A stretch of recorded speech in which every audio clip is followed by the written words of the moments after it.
अहिले संसद चलेको अवस्था रहेन। दसैँपछि र यो तिहारको बिचमा पनि विशेष गरी संसदको समितिहरूमा विचाराधीन विधेयकहरूलाई कसरी चाँडोभन्दा चाँडो त्यसलाई हाउसमा पठाउने, काम सम्पन्न गर्ने भन्ने विषय नै आजको मुख्य एजेन्डा हो।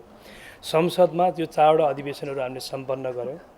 यसमा 40वटा विधेयकहरू राष्ट्रिय सभाबाट केही आए, केही तलै प्रतिनिधि सभामा दर्ता भए। 40वटा विधेयकहरूमा 17वटा हामीले पारित गऱ्यौँ, 15वटा विचाराधीन छ, बाँकी 8वटा चाहिँ संसदको कतिपय समितिले पारित गरेर प्रतिवेदनसहित हाउसमा पठाएको छ, त्यो प्रोसेसमा जाने बाँकी छ। केही विधेयक निष्क्रिय भएको छ, केही गैर सरकारी विधेयकहरू दर्ता गरेका मान्यज्यूहरू मन्त्री भएको कारणले गर्दा त्यो गैर सरकारी विधेयक चाहिँ अब निष्क्रिय भएको छ। 40वटा टोटल विधेयकमा 3वटा गैर सरकारी विधेयक थियो, 37वटा अरू प्रक्रियाबाट रहेका थिए। त्यसकारण त्यही बाँकी रहेको अर्थात् विचाराधीन रहेका 15वटा विधेयकहरू समितिमा भएका जुन छन् तिनलाई चाहिँ कसरी छिटोभन्दा छिटो अगाडि बढाउने भन्ने विषयमा प्रमुख सचेतक सहित केही चाप रहेका समितिका सभापतिलाई पनि हामीले छलफलमा बोलायौँ, त्यहाँ छलफल हामीले गऱ्यौँ र आजको बैठक सकारात्मक पनि भयो र दुईटा कुरा उठेका छन्। पहिलो कुरा त मान्य सभापतिजीहरूको एउटा चाहिँ हामीसँग एउटा आग्रह पनि छ। के आग्रह छ भने कोरम पुर्याउनका लागि सम्बन्धित दलहरूले सहजीकरण गर्दै हुन्थ्यो भन्ने उहाँहरूको अपिल छ। हामीले केही छलफलहरू गरेका छौँ। कतिपय समितिहरूको बैठक बस्न कोरम नपुगेको कुरा, बैठक नियमित गर्न समस्या भएको कुरा, त्यो पाटो पनि उजागर भएको छ। हामी सम्बन्धित दलहरूले समितिका बैठक बस्नु पूर्व सम्बन्धित दलहरूलाई जानकारी भएको अवस्थामा हामीले बैठकलाई आफ्ना सम्बन्धित दलका मान्यज्यूहरूको पूर्ण उपस्थिति गर्ने कुरामा सहजीकरण गर्छौँ र बैठकको प्रभावकारितामा हामीले खेल्नुपर्ने, दलको तर्फबाट खेल्नुपर्ने भूमिका खेल्छौँ। र अब यो बिचको समय जति हुन्छ, मेरो विचारमा हिजोको ट्रेन हेर्दाखेरि मलाई लाग्छ मङ्सिरको अन्तिम वा पुसको पहिलो हप्ता सायद हिजोको ट्रेनको पहिलोको ट्रेनका आधारले हाउस बोलाउने अवस्था होला। यो बिचको चाहिँ झन्डै हामीसँग भएको 1.5-2 महिनाको बिचलाई हामीले सदुपयोग गरेर विचाराधीन सबै विधेयक, त्यो सबैभित्र मुख्य ध्यान अझ पनि केन्द्रित केमा छ भने सङ्घीय निजामती सेवा विधेयक र शिक्षा विधेयक, यो दुईटा विधेयकलाई छिटो ढिलो नगरिकन यसलाई एकदम शीघ्रातिशीघ्र र सबै सांसदले पनि आफ्नो संसदको संसदीय मामिला र संसदीय समितिको काम विधेयक निर्माणमा मुख्य ध्यान दिनका लागि हामीले उहाँहरूलाई भन्छौँ र ती विधेयकहरू अगाडि बढाउने गरेको कुरा भएको छ। मेरो विचारमा यो बिचमा हामी केही महत्त्वपूर्ण ढङ्गले कामलाई अगाडि बढाउँछौँ।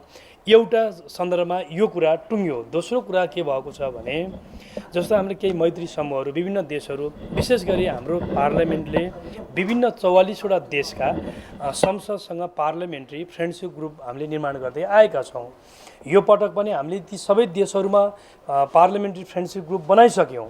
सबै दलहरू जसको जे स्ट्रेन्थ संसदमा छ त्यो स्ट्रेन्थको आधारबाट 44वटा देशमा पार्लियामेन्ट्री फ्रेन्डसिप ग्रुपमा आफ्ना सदस्यहरू हामीले पठाइसक्यौँ, तर संयोजक तय गर्न बाँकी छ। त्यसकारण आजको बैठकबाट पनि हामीले संयोजकको विषयमा अब छिटो निर्णय गरौँ भन्ने कुरा भएको छ। यस आधारमा दलीय स्ट्रेन्थका आधारमा जस्तो नेपाली काङ्ग्रेसले 44वटा देशमध्ये 14वटा देशहरूमा नेतृत्व गर्नुहुनेछ, एमाले 12वटा, नेकपा माओवादी केन्द्रले 6वटा, राजसपाले अरू चाहिँ 4, क्रमशः यसरी अन्य दलको स्ट्रेन्थका आधारले संयोजक निर्धारण पनि भएको छ। छिटो गर्ने, छिटो भनेको अर्थ भोलि बेलुकासम्म हामीहरू छलफल गर्छौँ। यदि भएन भने एउटा प्रक्रियाबाट हामी सम्बन्धित दलहरूले नै लेखेर पठाउँछौँ, त्यसको आधारमा सहजीकरण गर्ने कुरा भएको छ। आम रूपमा आजको बैठक सम्मानज्यूले जुन आह्वान गर्नुभयो यो असाध्यै सकारात्मक भयो। विधेयक निर्माणको प्रक्रियालाई अब अगाडि बढाउने, त्यसमा छलफल गर्ने, निर्माण भन्दा नि विधेयकलाई पारित गरेर अगाडि बढाउने कुरामा हामी अब महत्त्वपूर्ण ढङ्गले यो बिचको समयलाई सदुपयोग गर्छौँ र हामी हाम्रा सांसदहरू, सबै दलका सांसदहरूलाई संसदीय समितिको कामलाई मुख्य प्राथमिकता दिएर अहिले निर्वाचन क्षेत्रमा विभिन्न बाढी पहिरो विपदले समस्या पनि छ, त्यतातर्फ पनि ध्यान दिँदै समितिको कामलाई पनि हामीले प्रोत्साहित गर्छौँ, उहाँहरूलाई वातावरण बनाउँछौँ। यति कुरा भएर आज हामीले बैठक सम्पन्न गरेका छौँ। अब यो त यहाँहरूले पनि व्यवहारिक कुरा बुझ्नुहुन्छ, किनभने दसैँको केही समय अगाडि मात्रै हाउस बन्द भएको यहाँहरू सबैलाई थाहा छ। त्यसपछि लगतै हामी एउटा विपदको सामना गर्न पर्यो। विपदको तत्काल राहत उद्धारको प्रक्रिया हामी सबै सरकार, अब प्रतिपक्ष, हामी सबै लाग्यौँ, त्यसमा हामी जुट्यौँ। भर्खर हामीले चाहिँ यो दसैँ सक्यौँ। अब हामी नियमित कामको प्रक्रियामा जोड्ने विषयगत समितिहरूले आफ्नो बैठक बोलाउने, कतिपय नियमित सरकारसँग जोडिएका इस्युहरू होला ती विषयहरूमा छलफल चलाउने र मुख्य गरी विधेयक निर्माणको पाटो हो, यो पाटोमा काम गर्ने यो प्रक्रिया त अब हामीले आरम्भ गरिसकेका छौँ। त्यसो हुँदाखेरि अब संसदीय समिति वा संसदले वा हामी सांसदहरूले गर्नुपर्ने जिम्मेदारी वा निर्वाह गर्नुपर्ने भूमिका हामीले चाहिँ अब त्यसलाई प्रभावशाली ढङ्गबाट गर्ने कुरा चाहिँ आजको बैठक मार्फत पनि भएको छ र यसलाई अझ थप सहजीकरण गर्नका लागि हामी अब प्रतिपक्ष सत्तापक्ष विशेष गरी संसदभित्रका चाहिँ हामी जिम्मेवार प्राप्त प्रमुख सचेतकहरू वा सचेतकहरूको फेरि पनि हामी संसदीय काम प्रक्रियालाई अगाडि बढाउने सन्दर्भमा संसदीयका विधेयकहरूलाई मूर्त रूप दिनका लागि हामीले चाहिँ फेरि थप अतिरिक्त पनि छलफल गरेर सहजीकरण गर्छौँ। हामी मुख्य प्रमुख सचेतकहरूलाई पनि बोलाउनु भएको थियो।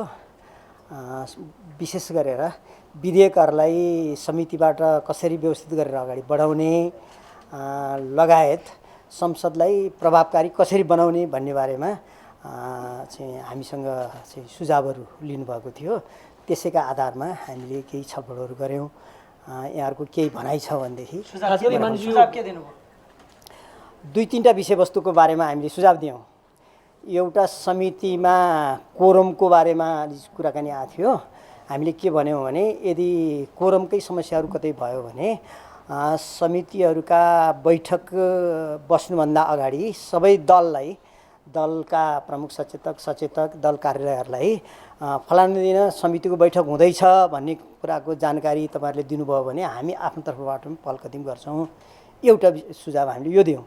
यसो सँगसँगै कतिपय चाहिँ अनुपस्थितिको समस्या छ। यस्तो किसिमको छ भने को कसरी अनुपस्थित भएको, अब खालि सैद्धान्तिक कुरा गरेर मात्रै भएन, ठोस रूपमा कुरा गर्नु पर्यो। अब कुन दलको कुन मान्य कसरी आएन त, यो बारेमा भयो भनेदेखि हामीलाई अलिक सहिलो हुन्छ भन्ने हामीले सुझाव दियौँ।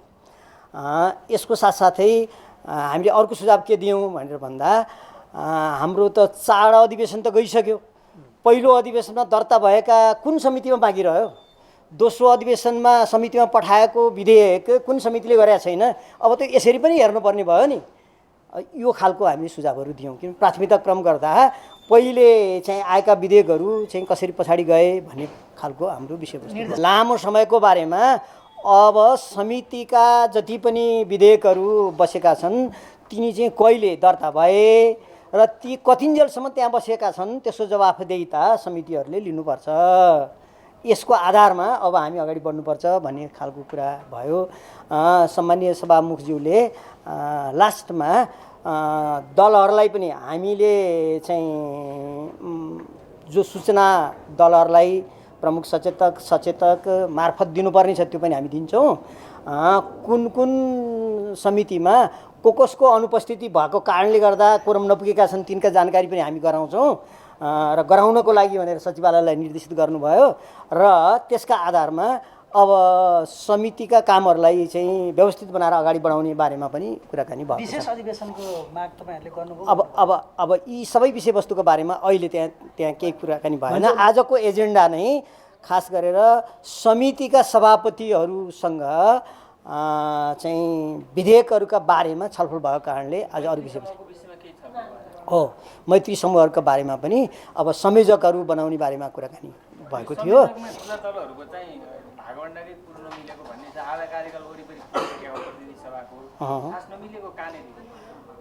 अब नमिलेको त संयोजकको बारेमा हो।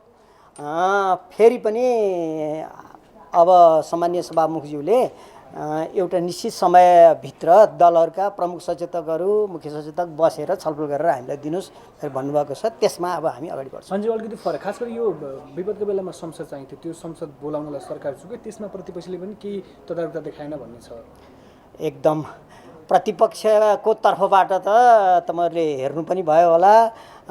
विपक्षी दलको चाहिँ नेताको हैसियतले हाम्रो दलको चाहिँ नेता हाम्रो पार्टीका अध्यक्षको नेतृत्वमा विपक्षी दलका चाहिँ बैठक बसेर सामूहिक रूपमा हिजो त सरकारलाई ज्ञापन पत्र नै गइसकेको छ।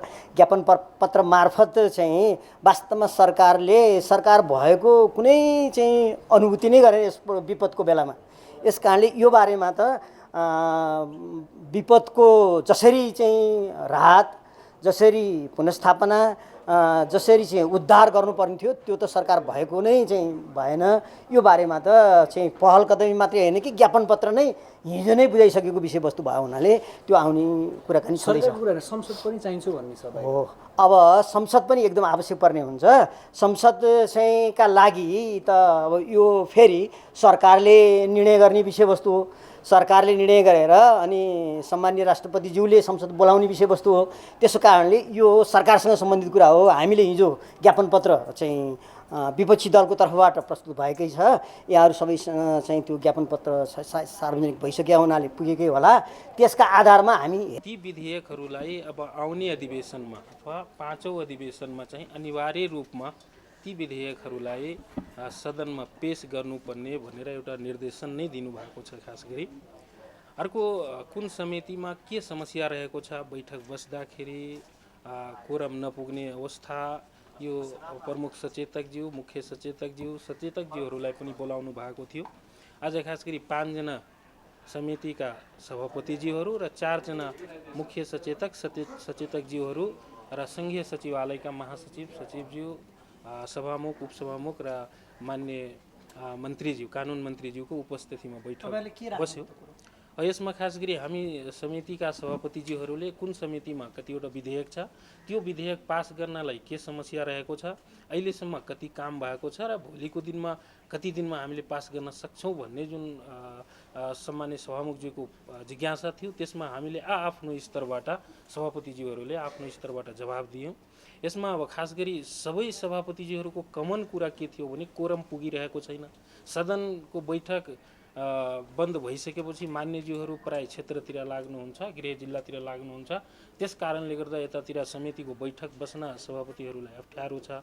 एउटा यो कमन कुरा। अर्को कुरा के रहेछ भने अब बैठक बस्दाखेरि पनि चिया नास्ता समेत समितिलाई अप्ठ्यारो हुन्छ।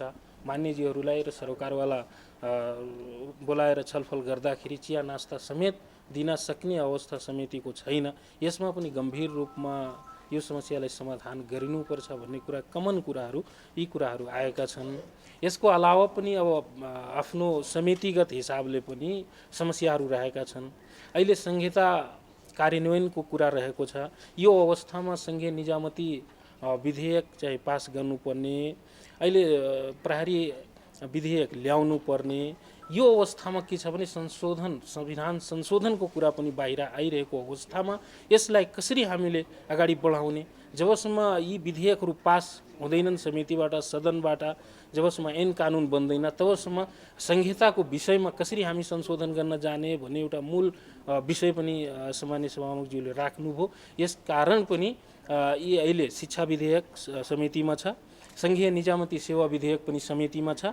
यी दुईटा महत्त्वपूर्ण विधेयकहरू पास हुनु अनिवार्य छ। पास गरिसकेपछि बल्ल संविधान संशोधनको कुराहरू ल्याउनुपर्छ, आउनुपर्छ जस्तो कुराहरू पनि भएको नाताले यी विषयमा आफ्नो धारणा चाहिँ सभापतिज्यूहरू राख्नुभयो र सामान्य सभामुखज्यू मार्फत लास्टमा चाहिँ अनिवार्य रूपमा अब 5औं अधिवेशनमा अनिवार्य रूपमा समितिबाट चाहिँ विधेयकहरू पास भएर जानुपर्छ भन्ने निर्देशन पनि हामीहरूलाई दिनुभयो। मानिन्छ खास गरी यो विपदको बेलामा सरकारसँगै संसद पनि जनताले खोजेका थिए, यो संसद बोलाउन तपाईँहरू चुक्नु भयो भने चाहिँ यसमा केही विषय छलफल भयो? हो, यो विषय पनि छलफलमा उठे। सभापतिज्यूहरूले पनि त्यो कुरा राख्नुभयो। हामीहरूले यस्तो विपद पर्दाखेरि बैठक राख्न खोजे, म पनि आफै स्वयं बर्दियाबाट काठमाडौँसम्म आइपुगेँ त्यो अवस्थामा। तर यहाँ आइपुग्दाखेरि अब फोन गर्दाखेरि मान्यज्यूहरू आफ्नो गृह जिल्लामा कोही कहाँ भएको अवस्था देखियो। त्यसकारण यस्तो अवस्थामा पनि हामी बैठक बस्न सकेनौँ। यो एउटा गम्भीर विषय देखियो। तर यसमा अब प्रमुख सचेतकज्यूहरू प्रतिबद्धता पनि जाहेर गर्नुभएको छ कि सभापतिज्यूहरूले मान्यज्यूहरूको रेकर्ड, कुन बैठकमा कति मान्यज्यूहरू आउनुभयो, कतिजना कुन बैठकमा उपस्थित हुनुभयो, त्यो रेकर्ड हामीलाई दिनुभयो भने हामीहरू अनिवार्य रूपमा उपस्थित गराउने प्रतिबद्धता जाहेर गर्छौँ भने प्रमुख सचेतकज्यूहरू अहिले प्रतिबद्धता पनि जाहेर गर्नुभएको छ। माननीयहरू आफ्नो आफ्नो क्षेत्रमा गइरहनु पर्ने अवस्था पनि हुन्छन्।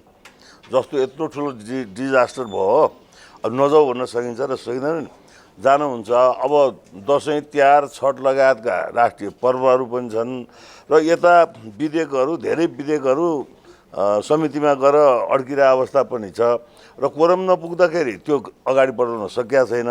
आगामी दिनमा यस्तो नहोस् भन्नका लागि आज यो एकदम महत्त्वपूर्ण कार्यक्रम चाहिँ सभामुखज्यूले राख्नु भएको थियो। सचेतकहरू सहितको पार्टीका सचेतकहरूज्यूले पनि अब चाहिँ के भयो भने अब सचेतकज्यूहरूले पनि यसमा सहयोग गर्नुहुन्छ। आफ्नो पार्टीका सदस्यहरूलाई समितिमा जानका लागि अलर्ट गर्नुहुन्छ र अब चाहिँ समिति रोकिनु हुँदैन भन्ने कुरामा हामी सबै आज चाहिँ त्यस विषयमा छलफल गऱ्यौँ। यो महत्त्वपूर्ण छलफल थियो र धेरै महत्त्वपूर्ण विधेयकहरू चाहिँ नि संसदमा अड्किरहँदा अब जनताले चाहिँ नि के गरेका छन् भने यो तलब मात्रै पचाएर भत्ता मात्रै खान्छन् कि क्या संसदमा भन्ने कुरा छ। संसदले बिजनेस पाएन अनि भए जति विधेयक चाहिँ नि समितिमा अड्किने भने हुनाले समितिलाई नै फास्ट ट्र्याकबाट लानुपर्ने अवस्था छ। अब कहिलेबाट बैठक सुरु गर्नुहुन्छ त? अब आज त्यही छलफल भएको छ। अब हामी चाहिँ नि पहिला सोध्छौँ माननीयज्यूहरू कतिजना हुनुहुन्छ। जस्तो म अर्थ समितिमा छु, अर्थ समितिको सभापतिको नाताले अब मलाई 13जना कोरम पुग्नुपर्ने हुन्छ। 13जना कोरम पुग्नका लागि कतिजना हुनुहुन्छ पहिला त्यसरी हेर्नुपर्ने अवस्था छ। अनि त्यो हुनुहुन्छ भने मात्रै बैठक राख्नुपर्ने अवस्था छ। विशेष अधिवेशनको हल्ला पनि माग गर्ने भन्ने हल्ला पनि सुनिराखेको छ, त्यो छलफल भयो कि? त्यो छैन, त्यो विषयमा कुरा उठाउनु त्यो विषयमा छलफल भएको छैन। हाम्रो नियमित रूपमा जे हुन्छ अधिवेशन त्यसै गरी चाहिँ जाँदैछ र अब समिति त जहिले पनि बस्न सक्छ। त्यस कारणले समिति बस्न चाहिँ सबभन्दा जरुरी देखियो अहिलेलाई चाहिँ, किनभने धेरै विधेयकहरू छ। मै कहाँ 5वटा विधेयक अझै पनि अर्थ समितिमा बसिरहेका छ, महत्त्वपूर्ण विधेयकहरू। त्यसै गरी शिक्षा विधेयकहरू छन् होइन। अब धेरै महत्त्वपूर्ण विधेयकहरू भएको हुनाले हामी जस्तो प्रहरी विधेयक छ, आज धेरै ठुलो इस्यु उठेको छ र यो विधेयकहरूलाई चाँडैभन्दा चाँडै अब छलफल गरेर पास गरेर लानका लागि हामी सबैले सर्वसम्मति रूपमा आज चाहिँ छलफलबाट पारित गरेका छौँ र अब हामी यसैमा लाग्छौँ। मान्छे तपाईँ चाहिँ सभापतिसँगै पार्टीको जिम्मेवार नेता पनि, सांसद पनि सत्तारूढ दलको। यो खास गरी बाढी पहिरोको समयमा संसद बस्नु पर्थ्यो, संसदमा मान्नेहरूले त्यो ठाउँको विषय चाहिँ उठाउनु पर्थ्यो, तर त्यहाँ सरकार चुक्यो भन्ने छ। यसमा यहाँको रेस्पोन्स के छ? होइन, यो त भर्खरै उहाँले सोध्नुभयो। अब विशेष संसद बस्ने कुरा चाहिँ यो छलफलमा नआउनाले अब मैले यो सभामुखज्यूसँग अघि तपाईँहरूसँग बोले भए मैले पनि कुरा उठाउँदै होला। अब त्यहाँ कुरा उठेको छैन, त्यो नउठेको कुरालाई मैले जवाब पनि दिन मिल्दैन फेरि। अब जुन कुरा उठेकै छैन त्यो कुरा त चाहिँ नि अब के भन्ने, बस्नु चाहिँ त पर्थ्यो किनभने मुलुकको यति ठुलो डिजास्टर, यति धेरै नागरिकहरूले ज्यान गुमाएको अवस्था, यति ठुलो चाहिँ अब 23 अर्बभन्दा बढीको चाहिँ नि क्षति भएको अवस्था मुलुकमा होइन। त्यस कारणले यो विषयमा चाहिँ विशेष परिस्थिति घोषणा चाहिँ हुन पर्थ्यो। अब यसमा चाहिँ छलफल संसदबाटै भएको भए सबभन्दा राम्रो हुन्थ्यो। सरकारको तर्फबाट त नभए होइन, छलफल भएको छ, कामहरू पनि भइरहेका छन् होइन, निर्माणहरू पुनर्निर्माणहरू भइ नै रहेको अवस्था छ। अब यो त्यति सहिलो पनि छैन हेर्नुहोस्। अब बाहिर हल्ला गरे जस्तो भने जस्तो होइन, काम गर्नलाई धेरै गाह्रो छ। तपाईँको जताततै एकैचोटि भत्किया छ, त्यसको पैसा म्यानेज गर्न पर्यो। अब काम गर्ने मान्छे लेबरहरू छैन, दुनियाँ मेसिनरीहरू खोज्नु पर्यो, त्यो सबै गर्नुपर्छ। तर सरकारको दायित्व हो, सरकारले जिम्मेवारी लिनुपर्छ। यो कुरामा त हामी कहीँ चुक्दैनौँ र हाम्रो तर्फबाट पनि कमी राख्दैनौँ। यो देशका अप्ठ्यारोमा परेका जनताले राहत पाउने गरी सरकार अगाडि जानुपर्छ भन्ने कुरामा दुई मत हुन सक्दैन।